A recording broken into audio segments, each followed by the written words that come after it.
시청자 여러분 안녕하십니까? 헬로티비 뉴스입니다. 연휴 가족들과 행복한 시간 보내고 계신지요? 인구 감소를 비롯해서 다양한 사회의 변화로 가족과 가정의 모습 역시 빠르게 달라지고 있습니다. 네, LG 헬로비전 지역 채널은 가정의 달 5월을 맞아 다양한 가정의 모습으로 가족의 의미를 짚어보는 시간 마련했습니다.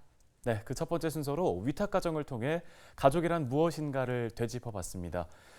가정 위탁 보호라고 혹시 들어보셨는지요? 이혼이나 학대 등 여러 이유로 부모의 보살핌을 받지 못하게 된 아이들을 가정이라는 울타리 안에서 키우는 제도입니다. 네, 친부모는 아니지만 보호가 필요한 아이에게는 가족이 생긴 건데요.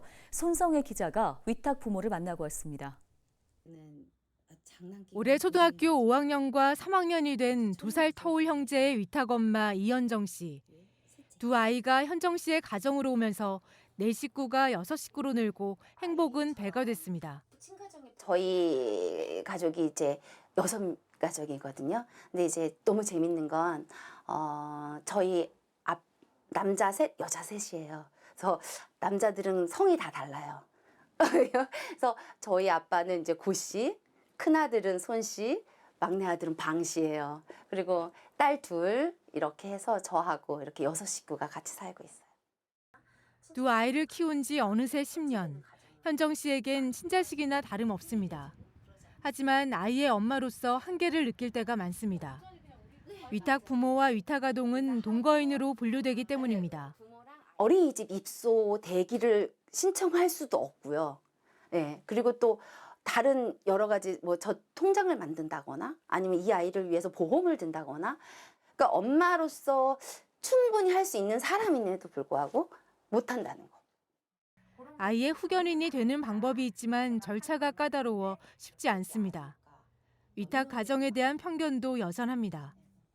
아이들과 살부비고 사는데 외부에서는 또 그렇게 보지 않는 부분들이 좀 있죠. 예.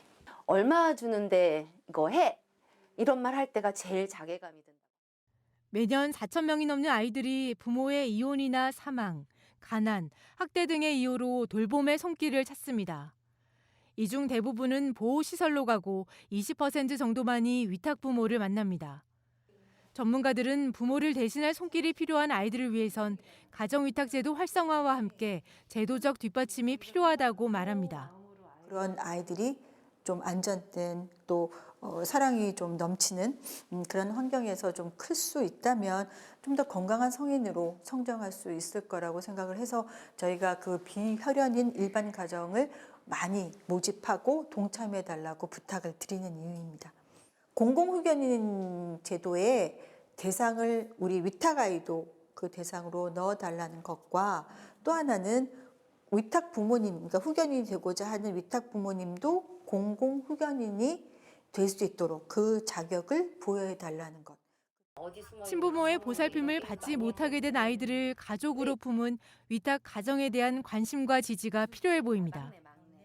저희는 정말 가족이거든요. 아빠고 엄마고 누나들이고 동생이고. 그래서 저희가 서로 협력해서 서로 진짜 밥 먹고 떠들고 뒹굴고 여행 가고 이런 것들을 그냥 온전히 가족이라는 이름으로 테두리 안에서 하고 있습니다.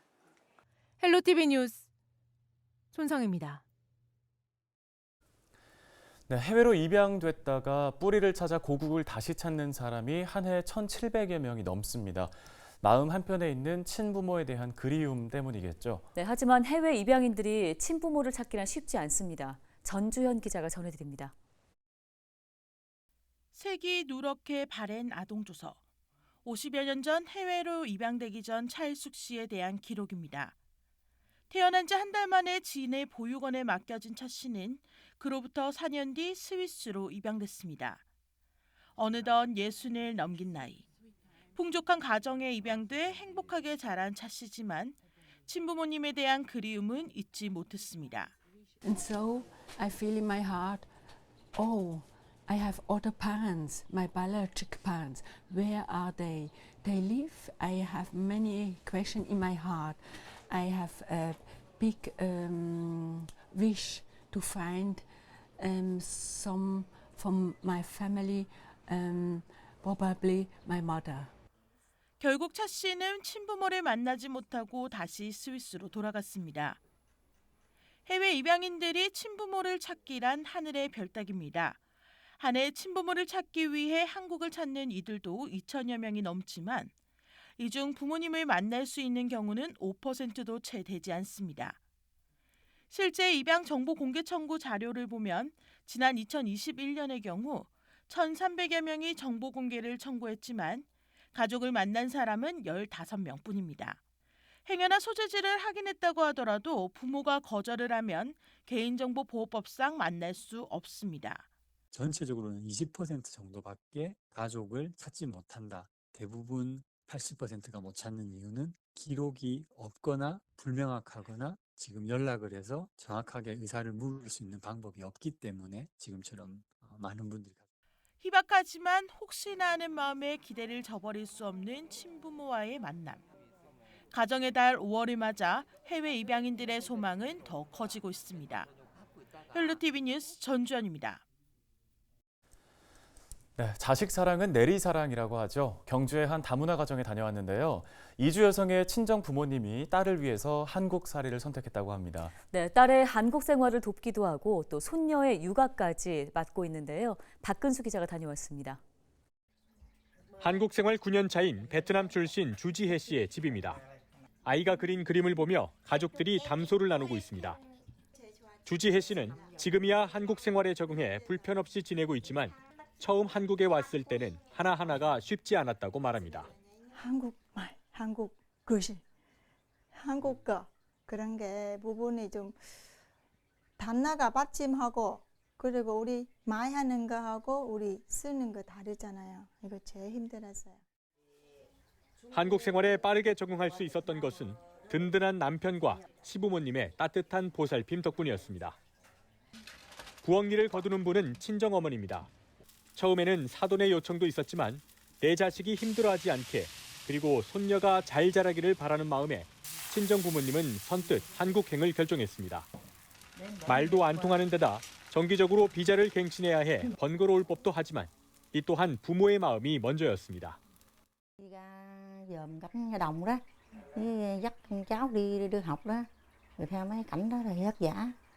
Thấy con vất vả mà điều con tốt, cũng như sống bên đây thì cái nước này thì con theo thì tốt. Thấy cũng vinh hạnh cho con á. 밤 오면 여름 엄마 옆에 뭔지 좀 튼튼하고 네 그런 게 그리고 딸내미도 교육도 시켜주고 그런 게 많이 도움됐습니다. 덕분에 아이 뒷바라지 걱정도 조금은 덜었습니다. 할아버지 할머니와 같이 지내면서 좋은 건 아이도 마찬가지. 말 상대가 늘었고 엄마의 고향 나라에 대해 알아가는 것도 재밌습니다. 할머니는 목욕할 때 머리 감겨주셔서 좋아요. 같이 저기 베란다 꽃 구경하는 게 좋아요. 한국 생활도 벌써 9년. 국제 결혼과 육아를 넘어 지금은 경주시 가족센터에서 다문화 이해교육 강사로도 활동 중인 주지혜 씨에게 남편과 시부모님 그리고 친정부모님은 든든한 버팀목이 됐습니다. 헬로티비 뉴스 박금수입니다.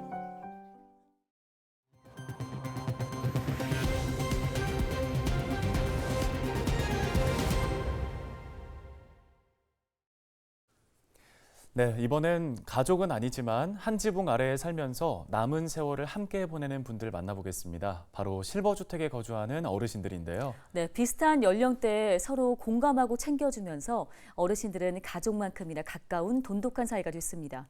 전남 광양의 공공실버주택에 김신혜 기자가 다녀왔습니다. 65세 이상 어르신 100여 명이 함께 모여 살고 있는 광양의 공공실버주택입니다.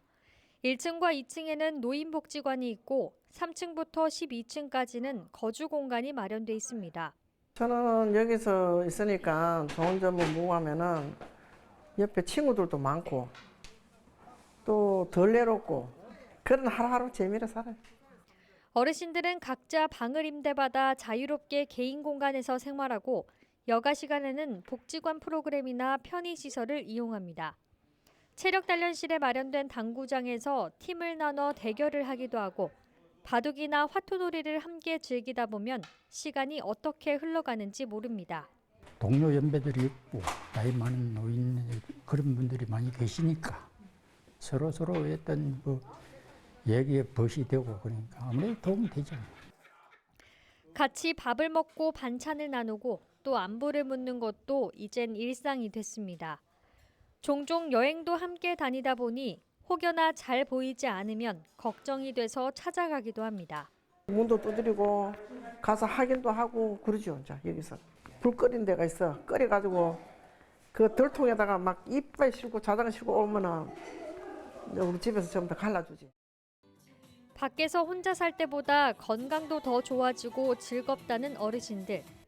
이곳에서 생활하면서 또 하나의 가족이 생겼습니다. 여기 들어오면 이 공간은 전부 한 식구나 다름없어요. 그러니까 여기 산 사람들은 서로 만나면 인사하고 서로 우애를 공고히 하고 내가 생각할 때는 이 실버주택이 아주 좋은 적이라고 생각해요. 헬로티비 뉴스 김신혜입니다. 네, 우리나라의 출산율은 세계 꼴찌 수준입니다. 출산율을 높이겠다고 매년 수백억 원의 예산을 투입하고 있지만 아이를 키우는 환경에 대한 개선은 미미하다는 지적이 많습니다. 네, 최근 정부와 지자체가 다자녀의 기준을 완화하는 특단의 대책을 내놓았는데요. 의미 있는 변화를 가져올 수 있을지 주목됩니다. 장보영 기자입니다. 정부가 다자녀 가구의 비중을 자녀 3명 이상에서 2명 이상으로 완화했습니다. 지난 2010년 10.7%였던 세자녀 가구 이상의 비중이 8.3%로 줄어들었고 두자녀 가구의 비중도 38.9%에서 35.1%로 감소했기 때문입니다.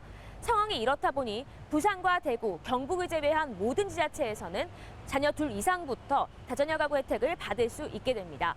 어린이집 입소 시에 가산점이 제공되고 주택 특별 공급에도 참여할 수 있게 된 겁니다.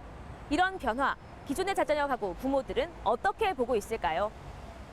아이 셋을 키우는 배송희 씨는 이번 기준 완화가 둘째를 낳는 견인차 역할을 할 수 있다고 봅니다. 하지만 다자녀 가구를 위한 혜택은 세감상 미미한 실정이라 토로합니다. 공용 주차장 50% 할인, 그다음에 수도세랑 가스비 감면, 도시가스비도 동절기 3개월만 6,000원 할인돼요. 그러니까 실질적으로 별로 와닿지 않아요. OECD 회원국 중 출생률이 2번째로 낮은 이탈리아는 최근 자녀가 2 이상이면 세금을 면제하는 대책을 검토 중입니다. 우리나라도 통 큰 세제 혜택이 필요하다는 목소리입니다. 수도세나 전기세 등 공공요금을 자녀 수에 따라 차등 감면하고 감면 폭을 늘려야 한다는 겁니다. 생활비를 감면할 수 있는 그런 혜택을 좀 더 준다든지 해서 2명 낳았더니 3명 낳으면 더 좋고 3명 낳아 키웠더니 4명 낳으면 더 좋다는 분위기가 됐으면 좋겠는 거예요. 배 씨는 주거 지원 정책의 중요성을 꼽았습니다. 주택 특별 공급의 경우 기준 완화로 경쟁률이 세질 일만 남았다며 공급량을 늘려야 한다 지적합니다. 경쟁에서 이기려면 작은 평수를 넣어서 눈치 싸움이거든요. 근데 그 아파트가 2년이 3년 뒤에 완공된다면 저희는 그 사이에 더 커 있을 것이고 주택 대출에 대한 이자를 좀 할인해 준다든지 그런 거를 좀 우리 청년한테 되게 많이 하잖아요. 무엇보다 중요한 건 변하지 않는 정책 기조라고 언급했습니다. 셋째 학비는 지원해줄게. 그런 공약 되게 또 감사한 것 같아요. 지속돼가지고 우리 아이가 봤으면 좋겠는데 언제 변할지 모르는 약간 불안함이 있잖아요. 아이 둘도 다자녀 시대. 여전히 체감되는 지원 수준은 낮은 상황에서 이번 대책이 어떤 효과를 거둘 수 있을지 미지수입니다. 헬로티비 뉴스 장보영입니다. 네, 5일 어린이날을 비롯해서 8일에는 어버이날과 21일엔 부부의 날까지 가정과 가족의 소중함을 생각해 볼 수 있는 날들이 이어집니다. 앞서 보신 대로 그 모습은 조금씩 달라지고 있지만 누구보다 곁에서 서로를 아끼고 사랑을 나눌 수 있는 이들이 바로 가족이라는 사실에는 변함이 없는 것 같습니다. 네, 5월 가족의 소중함을 느끼고 또 가족이 있다는 사실에 감사하는 한 달 되기를 바랍니다. 가정의 달을 맞아 준비한 특집 뉴스 여기서 마치겠습니다. 시청해주신 여러분 고맙습니다.